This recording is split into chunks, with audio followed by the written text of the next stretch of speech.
आपने बात रखने का मौका दिया। महिला विरोधी चुप रहे। थैंक यू कोई महिला विरोधी नहीं बोलेगा बीच में। श्री विशाल पटेल प्लीज। महोदय, मैं अपने क्षेत्र से शुरुआत करूंगा। मेरा क्षेत्र नगीना बाढ़ प्रभावित है, कोई चर्चा नहीं हुई। किसान आम आदमी परेशान है, कोई चर्चा नहीं हुई। गन्ना मिल समय पे पैसा नहीं देती है। गुलदार ने 30 लोगों की जान एक साल में ली है पिछले, कोई फर्क नहीं पड़ता अमीरों को। उद्योग धंधे लगाने कोई बात नहीं हुई।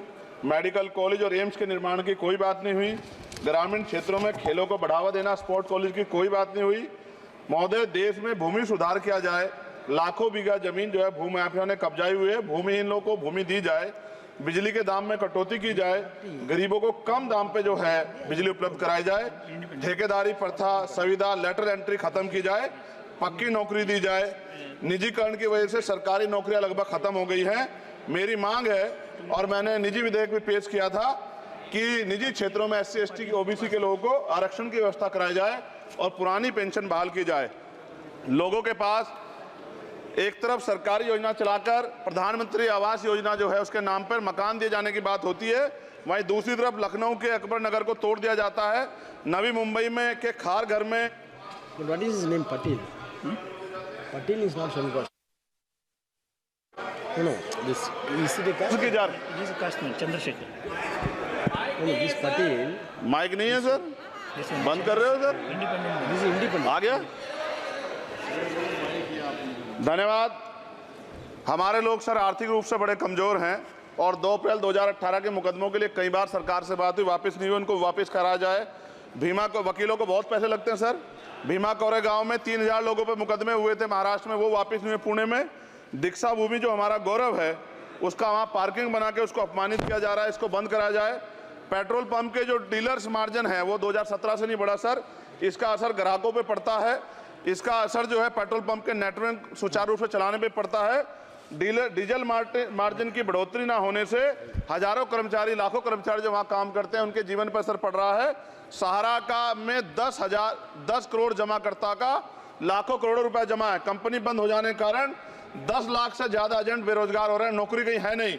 भुगतान ना होने के कारण जमाकर्ताओं के द्वारा एजेंट पर जबरदस्ती भुगतान कराने का दबाव बनाया जा रहा है, जिसके कारण 5000 से ज्यादा एजेंटों ने आत्महत्या कर ली है। सभापति महोदय, उत्तर प्रदेश देश का सबसे बड़ा सूबा है, उसको इस बजट में कुछ नहीं मिला और बहुत सारे मेंबर, 80 के लगभग हम मेंबर जो है उत्तर प्रदेश जीत के आए, ना के बराबर मिला। यूपी में 25 करोड़ से ज्यादा आबादी है उत्तर प्रदेश के अंदर, 5 किलो राशन सरकार दे रही है, लेकिन जीवन जीने के लिए काफी नहीं है। और भी बुनियादी सुविधाओं की जरूरत पड़ती है। अगर इज्जत की जिंदगी चाहिए उसके लिए सरकार के पास कोई उपाय नहीं है। यूपी जब एक बड़ा राज्य है, लेकिन यूपी में भाजपा सरकार की विकास गति बहुत धीमी है। हमारी सरकार से, केंद्र की सरकार से मांग है, हमें यूपी की सरकार की चिंता नहीं है, लेकिन यूपी की जनता की चिंता है। मैं मांग करता हूं कि यूपी को 4 भागों में विभाजित किया जाए। डॉक्टर बाबा साहब अम्बेडकर ने कहा था 1995 में, उनकी बुक है थॉट्स ऑफ लिंग्विस्टिक स्टेट, किताब में कहा था राज्य जितना छोटा होगा राज्य की प्रगति उतनी होगी, जनता को रोजगार मिलेगा और जनता का जीवन संपन्न होगा। मोदी, एक बात मुझे आपसे कहनी है, आपने भी ये विषय उठाया था जब आप अपनी बात रख रहे थे, शेड्यूल कास्ट के साथ जो धोखा किया गया सुप्रीम कोर्ट के जरिए, आप इस बात को इस तरह समझे। 1.5 साल पहले मैंने मांग की थी, अगर इतना हितैषी हमारे लोग होते तो जब EWF 10% दे सकते हैं तो 5% शेड्यूल कास्ट के उन जातियों को दिया जा सकता था, लेकिन दृढ़ संकल्प और इच्छा शक्ति नहीं है गरीबों के उत्थान की। साथ साथ OBC की जातियां उनको भी दिया जा सकता था। ये जो हमारे साथ खेल किया गया है, ये खेल जो है इसमें बहुत गुस्सा है, सरकार को संज्ञान लेना चाहिए और सत्ता और विपक्ष दोनों जो है अपना स्टैंड क्लियर कर दें, क्योंकि दलित समाज, आदिवासी समाज इसको देख रहा है, वो भूलेगा नहीं। जो उनके गले काटने का काम करेगा उनको भूलेगा नहीं।